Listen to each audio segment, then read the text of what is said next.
नमस्ते साथीहरू, आज म तपाईहरुसँग फ्राइड एग चाउचाउको रेसिपी शेयर गर्न जाँदैछु।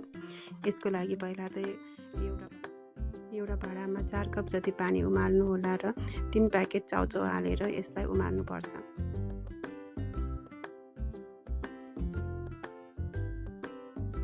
चाउचाउ पाकिसकेपछि यसमा बाँकी भएको पानी फालेर यसलाई एकैछिन चिसो बनाइदिनु होला।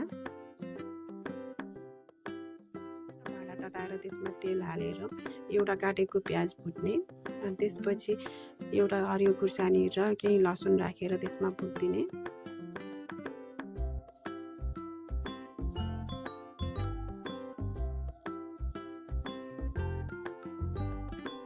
अलिकति क्याप्सिकम, अलिकति बन्दा र गाजर राखेर यसलाई एकैछिन फ्राई गरिदिनु होला।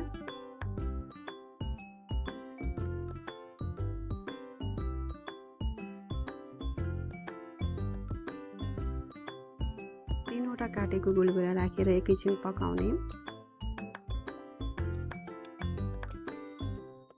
चम्चा बेसारको धुलो, 1 चम्चा चिली पाउडर राख्ने। चाउचाउको मसला राखेर पकाउने एकछिन।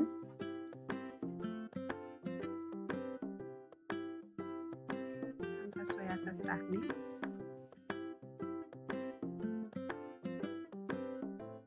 त्यसपछि अघिको बोइल चाउचाउ राखेर त्यसलाई राम्ररी चलाउनु पर्छ। एउटा भाँडामा 4वटा अन्डा राखेर त्यसमा थोरै नुन र कालो मरिच राखेर फिट्ने र एउटा भाँडा तताएर त्यसमा थोरै तेल राखेर त्यो अन्डा पकाइदिने।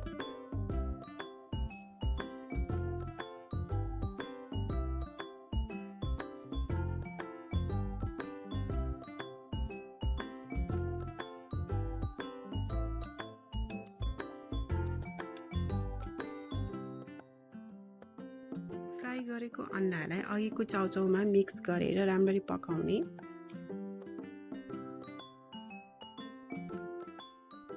पछि तपाईको फ्राइड एग चाउचाउ तयार हुन्छ।